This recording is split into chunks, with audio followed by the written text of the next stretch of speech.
Réseau électrique français, l'hypothèse de coupure d'électricité après Noël prend de plus en plus forme. Comme toujours en pareil cas, il y a la bonne et la mauvaise nouvelle. On commence par la bonne. La consommation d'électricité continue de baisser, près de 6% de moins la semaine dernière. Entreprises comme particuliers ont retenu le message du gouvernement, à moins que ce ne soit lié à l'explosion de leurs factures. La mauvaise, c'est que ce ne sera peut-être pas suffisant. La faute au retard pris dans la remise en route des réacteurs nucléaires actuellement en maintenance. Et RTE, le gestionnaire du réseau, a heureusement un plan si l'hiver s'avère trop froid et la consommation électrique trop importante. Et bien, si les voyants passent au rouge, RTE mettra en place l'opération délestage. Concrètement, il demandera à Enedis des coupures ciblées sur 2 plages horaires, 8h, 13h et 18h, 20h. Et dans les tours de contrôle de l'électricien, tout est prêt.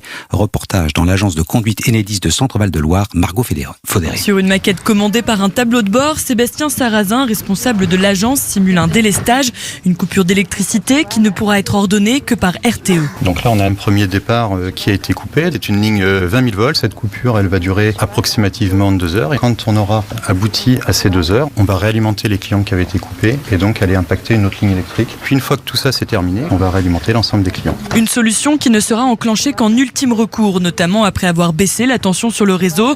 L'opération sera alors gérée par un algorithme qui préservera les sites prioritaires comme les hôpitaux. L'algorithme va être capable, de façon équitable pour l'ensemble des particuliers, de choisir les départs qui vont permettre de respecter le délestage qui nous est imposé par RTE et s'assurer que si un client a été coupé pendant environ 2 heures, il ne le soit pas les 2 heures qui vont suivre. Les départements qui pourront être concernés seront indiqués par l'application EcoWatt dès la veille des coupures dans la soirée pendant la finalisation de l'opération. Sur toutes les simulations, en 10 à 20 minutes, on est prêt à déclencher pour le lendemain. Et le délestage pourra encore être annulé jusqu'au dernier moment. Un reportage Margot Faudéré. Voilà, pour que ce soit bien clair, Enedis, c'est le distributeur du dernier kilomètre.